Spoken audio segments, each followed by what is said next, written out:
Hi, I'm Karl Konrad and welcome to Australian Immigration News, proudly brought to you by Australian Immigration Law Services here in Sydney. The Labor government is looking to shake up the immigration system by developing new visa pathways that are in tune with today's and future challenges. A new committee will be formed with 3 eminent Australians to report back to the government by the end of February 2023 on how things can be done better. Even before this review takes place, the Department of Home Affairs Minister Claire O'Neill has signalled the death knell for the significant investor visa subclass 188 on Sky News this week. Significant investor visa, people basically paying to live here and hardly any rejected on character grounds. What can you tell us about this?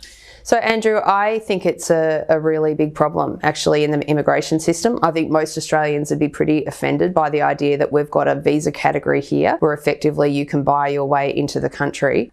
One of the things that people probably don't know about this visa is actually the lifetime impact on the Australian budget is negative. It's actually costing us for on average every person, because these are people who are generally coming in quite a late stage of their life, often at the end of their business career, and coming to Australia basically, to settle down and retire. Now, that's not a productive use, I don't think, of our migration system. So that's one reason why in the recent revamp to the immigration program that was announced at the Job Summit, the number of visas in this program was roughly halved for this year, but it is a visa program that I think isn't adding value to the country, and it's something that we will be looking at in the context of the review of the immigration program that I've just announced. So you might abolish it? Well, I don't see a lot of great benefits to the country currently, and I think that some really important journalism has pointed out that there are some potential security issues here in this visa. So at the moment, I can't see a lot of reasons to maintain it as part of our program. Of course, talk of scrapping the program and even cancelling 30,000 visa applications still waiting for processing had an immediate effect on the share price of companies who deal with looking after this $5 million golden goose, as reported in the Financial Review.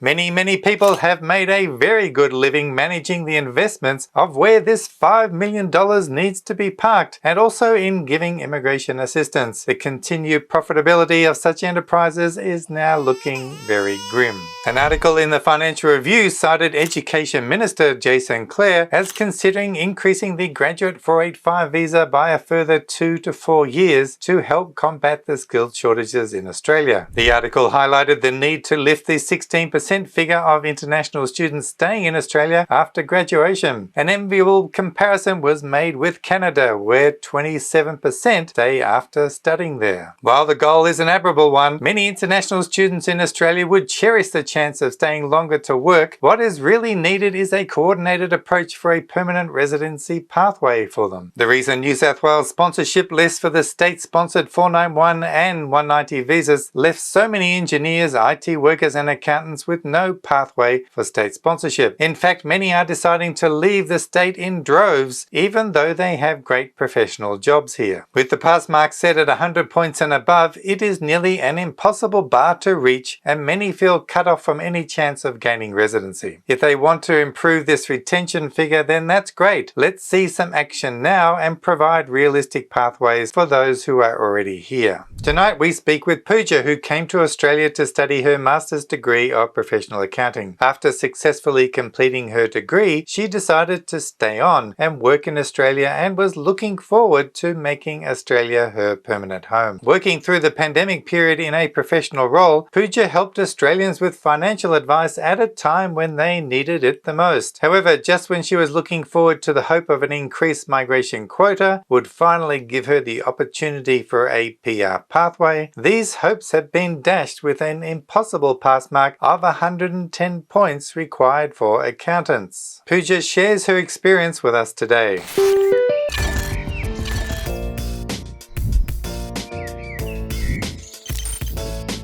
Well, first of all, thanks for giving me the opportunity to speak. And all I want to say is that they don't really care about us. This is what I feel. I feel ignored. I feel not included. So I looked at the points requirement for accountants. It's 110 points. I cannot climb that ladder. And there are many people like me, and it sounds like it's a never reaching goal for us. So I understand that the government wants specific set of people in this country, especially in this part of the country. It's understandable because if I'm a CEO of a company, I would definitely want certain set of employees to work with me, but I won't ignore people who are already working with me. So I've spent almost a decade in this country. I've studied here. I've established my career.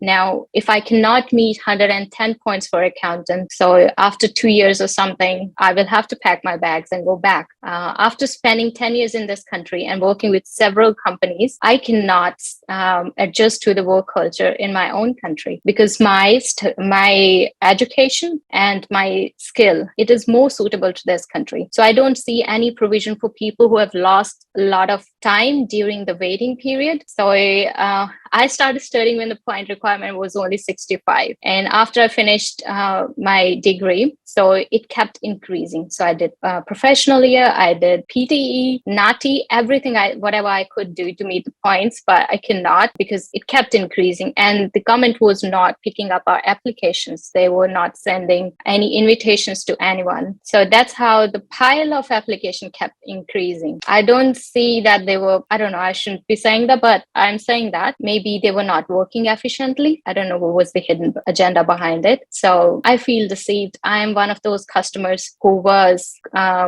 have been shown so many promises through this degree, but the promises have not been met. So I'm disappointed. Disappointed, and I don't know where to go from here. And it's not only me. There are several people like me. People have troubles in their families because of permanent residency and delays. They want to plan family. They want to buy home. We cannot do that because we are temporary in this country. We don't have that permanent status. Even while applying for a job, so if there are certain companies who have clearly mentioned in their job ads that only permanent resident or citizens of this country should apply. So there's a higher competition and limited opportunities for us. So you want us to have experience. So if I have done accounting, I should have experience of 3 years or something like that. But once I finished my studies, did any company care to give me a job? If I want to get a job in accounting, how would I get the experience? So, so there is no provision for people like me.